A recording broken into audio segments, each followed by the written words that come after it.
आप सभी प्यारे स्टूडेंट का सर्वज्ञ स्टडी सेंटर में स्वागत है। आज हम सब लोग कंपोजिट नंबर्स, रैशनल नंबर्स और इरेशनल नंबर्स के बारे में पढ़ेंगे और जानेंगे। ठीक, तो आइए शुरू करते हैं। कंपोजिट नंबर्स क्या होता है। ठीक, तो कंपोजिट नंबर्स का जो डिफिनीशन है वो है any numbers which are not prime numbers are called composite numbers. ठीक, मतलब वो संख्याएं जो प्राइम नंबर्स नहीं होती हैं उन्हें कंपोजिट नंबर्स कहते हैं। ठीक, it has more than two factors, और इन कंपोजिट नंबर्स के पास जो है दो फैक्टर से अधिक फैक्टर्स होते हैं।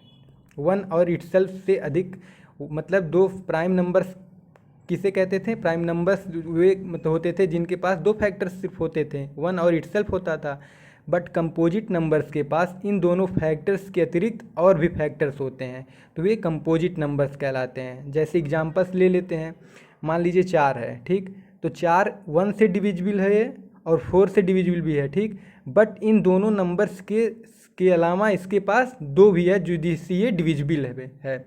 मतलब 4 जो है दो फैक्टर से अधिक एक 3 फैक्टर्स रखता है, यानी ये 2 से भी डिविजिबल है। ऐसे ही 6 नंबर्स ले लीजिए। 6 जो है 1 से भी डिविजिबल है, 2 से भी डिविजिबल है, 3 से भी और 6 से भी। मतलब इस 6 के पास जो है 2 से अधिक फैक्टर्स हैं। ठीक, ऐसे ही 12 के पास जो है 1 से भी डिविजिबल है, 2 से भी, 3 से, 4, 6, 12। मतलब 12 के पास भी जो है 2 से अधिक फैक्टर्स हैं। ऐसे ही 15 को ले लीजिए। 15 के पास भी जो है 2 से अधिक फैक्टर्स हैं। ठीक, तो ये सारे नंबर्स जो है कंपोजिट नंबर्स कहलाएंगे। इस टाइप के नंबर्स जिनके पास जो है 1 और इटसेल्फ 1 और उसके अतिरिक्त जो है 2 से अधिक फैक्टर्स हों, तो वो जो है कंपोजिट नंबर्स कहलाएंगे। ठीक, तो समझ में आ गया। अब आइए शुरू करते हैं रैशनल नंबर्स। अगला टाइप्स ऑफ नंबर्स क्या है? Rational numbers. रैशनल नंबर्स को हम लोग हिंदी में कहते हैं परिमेय संख्याएं। ठीक, परिमेय संख्याएं और रैशनल नंबर्स किसे कहते हैं? तो any numbers which can be expressed in the form of p by q where p and q are integers. मतलब जो है जो भी संख्याएं हम जिन्हें पी बाई क्यू फॉर्म में हम लोग लिख सकते हैं उन्हें जो है हम लोग रैशनल नंबर्स कहेंगे। कंडीशन क्या है? पी और क्यू जो है, मेरा नॉमिनेटर और डिनोमिनेटर जो है ये दोनों इंटीजर्स होने चाहिए, और जहाँ क्यू जो है 0 के बराबर ना हो, तो ये क्या है? रैशनल नंबर्स कहलाएंगी। ठीक, और इसमें ही और जो है तो रैशनल नंबर्स कहलाएंगी। तो मान लीजिए जैसे 2 है तो 2 को हम लोग पी बाई क्यू फॉर्म में लिख सकते हैं 2/1। तो जहाँ 2 है, मेरा 2 जो है 2 ये भी जो है इंटीजर्स है और 1 ये भी इंटीजर्स है, तो ये क्या हो जाएगा? 2 को हम लोग रैशनल नंबर्स कह सकते हैं। ठीक, ऐसे ही मान लीजिए -2 है तो -2 को भी हम लोग पी बाई क्यू फॉर्म में लिख सकते हैं -2/1 जो है। तो -2 भी इंटीजर्स है, 1 भी इंटीजर्स है हमारा, और जो है जहाँ क्यू ये 0 के बराबर भी नहीं है तो इसलिए ये भी जो है रैशनल नंबर्स कहलाएगा। ऐसे ही 4/8 हो गया, 8/10 हो गया। मतलब इस टाइप के नंबर्स जिन्हें हम पी बाई क्यू फॉर्म में लिख सकते हैं और जहाँ क्यू हमारा जो है 0 ना हो, मतलब डिनोमिनेटर 0 ना हो, तो वो है रैशनल नंबर्स कहलाएगा। अब मान लीजिए यही पी बाई क्यू फॉर्म में जो नंबर्स हैं इन्हें हम लोग दशमलव में लिख दें, डेसिमल फॉर्म में, तो जो है तब कैसे पता चलेगा कि ये रेशनल नंबर्स है कि नहीं? तो इसमें एक कंडीशन और है डेसिमल फॉर्म के लिए कि ये हमारा टर्मिनेटिंग डेसिमल हो या रिपीटिंग डेसिमल हो। मतलब जो है ये जो है जैसे 3/100 है तो इसको हम लोग क्या लिख सकते हैं? 0.03। ठीक, तो हमारा टर्मिनेट कर गया यहाँ पे जो है ना नंबर, ये मतलब नंबर्स जो इससे आगे नहीं बढ़ रहे हैं, बस यहीं पे रुक गए नंबर्स, तो ये जो है हमारा ये भी रेशनल नंबर्स कहलाएगा। ऐसे ही 5/10 है मान लीजिए, तो इसको भी हम लोग 0.5 में डेसिमल में मान लीजिए एक्सप्रेस कर रहे हैं, तो ये जो है टर्मिनेट कर गया, तो ये मेरा टर्मिनेटिंग डेसिमल फॉर्म है, तो इसे भी हम लोग रेशनल नंबर्स कहेंगे। तो मतलब जो है अगर डेसिमल फॉर्म में नंबर्स हैं और वो हमारे टर्मिनेटिंग डेसिमल और रिपीटिंग डेसिमल्स हैं तो वो जो है रेशनल नंबर्स ही कहलाएंगे। ठीक, ऐसे ही मान लीजिए √4 है तो √4 को हम लोग क्या लिख सकते हैं? 2। तो 2 जो है 2 को जो हम लोग पी बाई क्यू फॉर्म में लिख सकते हैं, तो 2 भी जो है √4 हमारा क्या हो गया? Rational numbers. ऐसे ये भी नंबर्स जो है रेशनल नंबर्स कहलाएंगे।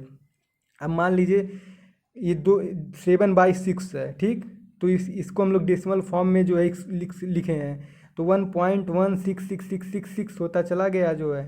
तो ये जो है नंबर्स जो है आते चले जा रहे हैं जो है, तो ये जो है तो इसे हम लोग क्या लिख सकते हैं 1.16 के पावर बार, मतलब ये जो है रिपीट, एक सेम नंबर सेम डिजिट्स जो है रिपीट करते चले जा रहे हैं। तो इसे हम लोग जो है इस टाइप से लिख सकते हैं। तो ये हमारा रिपीटिंग डेसिमल्स हो जाएगा। तो ये रिपीटिंग डेसिमल्स भी जो है क्या कहलाएंगे, रेशनल नंबर्स। ठीक, ऐसे ही मान लीजिए 1.3 1/3 है, 1/3, तो 1/3 जो है 1/3 को हम लोग क्या लिख सकते हैं डेसिमल फॉर्म में 0.333333, मतलब 3 डिजिट्स दशमलव के बाद जो डिजिट है 3 वो आता सेम ऐसे से चला मतलब रिपीट करता चला जा रहा है। तो इसे हम लोग 0.3 के ऊपर बार लिख देंगे। तो ये भी जो है मेरा रेशनल नंबर्स कहलाएगा। ठीक, ऐसे ही एक और एग्जाम्पल्स ले लेते हैं। मान लीजिए अगला एग्जाम्पल्स जो है 1.23232323 डॉट है। तो मतलब दशमलव के बाद जो है दो सेम डिजिट्स जो है रिपीट करते चले जा रहे हैं। तो इसे भी हम लोग 1.23 के पावर बार लिख सकते हैं। तो ये भी जो हमारा क्या कहलाएगा, रेशनल नंबर ही कहलाएगा जो है, क्योंकि ये रिपीटिंग डेसिमल्स हो गया। ऐसे ही ठीक ये हो गया। तो इसमें क्या है, इसमें 3 डिजिट्स जो है दशमलव के बाद लगातार रिपीट कर रहे हैं। तो ये भी जो है हम लोग इसे इस फॉर्म में लिख सकते हैं। तो ये हमारा जो है ये भी रेशनल नंबर ही कहलाएगा। तो ऐसे ये लीजिए, इसमें मान लीजिए 1.235 के बाद जो है ये 7 नंबर डिजिट्स जो है ये रिपीट करता चला जा रहा है। तो इसको इस टाइप से लिख सकते हैं। तो ये भी जो है क्या, ये भी जो है रेशनल नंबर हो जाएगा। ठीक, ये भी रेशनल नंबर, मतलब जो है जो रिपीटिंग डेसिमल्स हैं और टर्मिनेटिंग डेसिमल्स हैं वो भी जो है रेशनल नंबर्स ही कहलाएंगे। और हम लोग इसे जो इसका सेट होता है इसे हम लोग क्यू से डिनोट करते हैं। ठीक, तो और क्या है एक पॉइंट, जो सेट ऑफ रेशनल नंबर्स, जो जितने भी सारे नेचुरल नंबर्स हैं और होल नंबर्स हैं और इंटीजर्स हैं, ये सारे जो है रेशनल नंबर्स भी होते हैं जो है। ठीक, अब मान लीजिए आपसे पूछ लिया जाए कि ज़ीरो जो है वो रेशनल नंबर्स है या नहीं है। ठीक, तो जीरो क्या है, रेशनल नंबर्स होगा। क्यों, क्योंकि इसे जीरो को भी हम लोग p/q फॉर्म में लिख सकते हैं। जैसे जीरो बराबर क्या हो जाएगा, 0/1। ठीक, वैल्यू में कोई चेंजेस नहीं होगा, जो है 0/1 लिख सकते हैं। तो नॉमिनेटर क्या हो गया 0 और डिनोमिनेटर 1, यानी p/q फॉर्म में हम लोग लिख लिए, जहाँ जीरो भी इंटीजर है हमारा, 1 भी इंटीजर और जीरो के बराबर भी नहीं है। तो इसलिए जीरो क्या हो जाएगा, रेशनल नंबर्स। ऐसे ही मान लीजिए 0/-2 है, 0/-3, ये सब भी जो हमारे रेशनल नंबर्स कहलाएंगे, क्योंकि ये p और /q फॉर्म में लिखा हुआ है, जहाँ p जो हमारा क्या है, इंटीजर्स है, -2 भी इंटीजर्स है। तो ये क्या हो जाएंगे, रेशनल नंबर्स कहलाएंगे। ठीक, अब अगला टाइप्स ऑफ नंबर्स क्या है, इरेशनल नंबर्स, मतलब अपरिमेय संख्याएं। अब अपरिमेय संख्याएं किसे कहते हैं, तो जो any numbers which can not be expressed in the form p/q, मतलब जिन नंबर्स को हम लोग p/q फॉर्म में नहीं लिख सकते हैं वे नंबर्स जो है इरेशनल नंबर्स कहलाएंगे।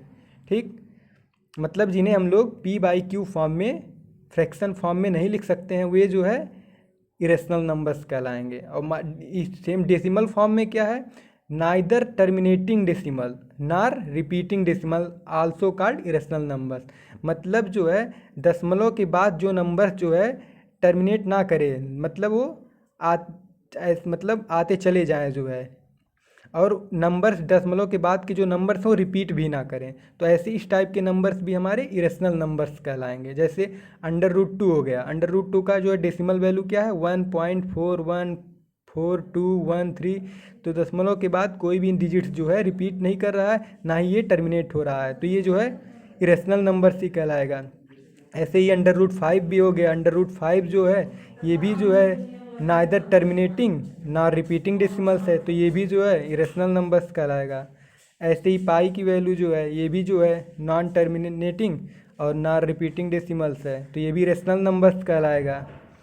आइलर्स नंबर्स जो है ये भी जो है ना इधर रिपीटिंग ना टर्मिनेटिंग डेसिमल्स है, तो ये भी रेशनल नंबर्स ही कहलाएगा। ठीक, तो हम क्या कह सकते हैं कि जो है ये सारे वैल्यू जो है ना इधर टर्मिनेटिंग ना रिपीटिंग है, और इसे आल्सो इसे भी हम लोग p/q फॉर्म में लिख भी नहीं सकते हैं। इसलिए जो ये सारे वैल्यू जो है इरेशनल नंबर्स कहलाएंगे। और इरेशनल नंबर्स के सेट को जो है हम लोग q' से डिनोट करते हैं। तो आई होप आप लोगों को जो है ये सारे नंबर्स जो है समझ में आ गए होंगे। कौन कौन से नंबर्स आज का था कंपोजिट नंबर्स, रेशनल नंबर्स और इरेशनल नंबर। तो ये तीनों टाइप्स ऑफ नंबर्स आप लोगों को समझ में आ गए होंगे। तो और जो चीज़ें जो है नहीं समझ में आए होंगी उसे एक बार फिर से पीछे वीडियोस में जा कर के जो है नंबर्स को जो है उसको देख लीजिएगा। तो और लाइक कमेंट शेयर करते रहिएगा ताकि अधिक से अधिक बच्चे जो है इस चीज़ को समझ सकें और पढ़ सकें। Thank you.